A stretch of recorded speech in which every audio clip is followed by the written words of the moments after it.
Le débat sur les hausses d'impôts refait surface puisqu'on reste sur les 44 milliards d'économies à trouver. Alors, à différentes manières, taxer les riches, on en parlait depuis hier, c'est une des possibilités. Est-ce qu'il y a d'autres marges de manœuvre, Raphaël Legendre? Ouais, c'est très compliqué. Alors évidemment, en préambule, il faut rappeler que la France est quand même le pays le plus taxé au monde. Donc forcément, ces marges de manœuvre sont limitées. On est à touche-touche chaque année avec le Danemark. Sauf que la grosse différence avec le Danemark, eh bien, c'est que ce pays va dégager un excédent de 1,5%, un excédent budgétaire de 1,5 point de PIB cette année, quand nous, on est à plus de 5% de déficit, que la dette du Danemark est de 30% quand nous sommes à 115.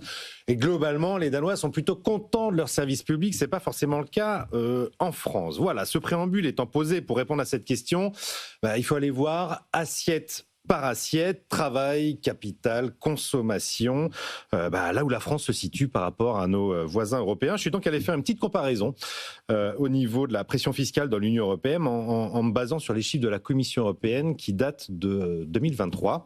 Et alors, ça dit quoi? Et ce qu'on voit, c'est que sur le travail, par exemple, la moyenne de taxation est en France de 39,3, au-dessus de la moyenne européenne, 37%. On est loin derrière l'Italie qui est à 44 et assez proche de la Belgique à 40. Mais attention, cette moyenne reflète en réalité le fait qu'on a d'abord des salaires assez bas en France et que ces salaires assez bas bénéficient d'allègements de charges. Si on prend le salaire moyen, c'est ce que calcule l'OCDE, ça s'appelle le coût fiscalo-social, c'est-à-dire la différence entre ce que coûte un salarié à l'entreprise et ce qu'il perçoit réellement au final comme salaire. Eh bien, le coût socialo-fiscal en France est le deuxième plus élevé au monde. On est juste derrière les Belges, on est à près de 48%. Quand la moyenne des pays riches est, elle, à 35%. Donc on voit sur le travail, on est très nettement au-dessus. Sur la fiscalité du capital, on en parle beaucoup depuis le début de la semaine avec la taxe Zuckman.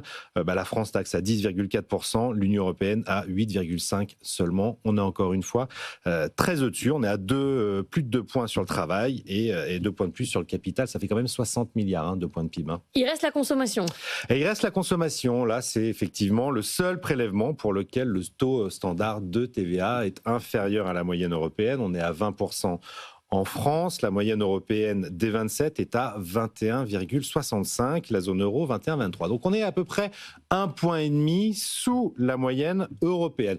Et ça tombe bien, la TVA étant absolument de partout, elle peut rapporter gros. La base de la TVA est extrêmement large. Un point de plus, c'est 12 à 13 milliards d'euros. 1,5 point, on n'est pas loin de la vingtaine de milliards de recettes supplémentaires, sans que cela ne se ressente trop sur les prix par ailleurs, puisque les entreprises prendraient une part de cette hausse sur leur marge. Après, c'est un choix évidemment impopulaire. On va vous dire que ce sont les classes modestes qui subiront le plus cette hausse de la fiscalité. C'est que tout le monde le paye, quoi. Et en même temps, tout le monde le paye. Effectivement, il y a des taux de TVA réduits pour les plus modestes par ailleurs. Mais surtout, à force de parler aux impôts, attention à l'amorce d'un nouveau choc fiscal. Ça fait près de 10 ans qu'on tente de résorber le choc qu'on a connu entre 2011 et 2013. On n'y est pas encore. Le taux de prélèvement obligatoire en 2025 est de 2,2 points de PIB, supérieur à ce qu'il était en 2010. On paye toujours 50 milliards de plus qu'en 2010. Ça a commencé à s'inverser en 2025. Le retour d'une politique de hausse des prélèvements obligatoires est là, avec 21 milliards en plus supportés aux 2/3 par les entreprises. Là, on parle d'une main tendue. François Bayrou devra en parler ce matin. OPS, ça veut dire très certainement des nouvelles hausses d'impôts encore. Attention à ne pas rentrer dans un nouveau cycle de hausse. Le ras-le-bol fiscal n'est pas loin. La bonne solution, ça reste de baisser les dépenses.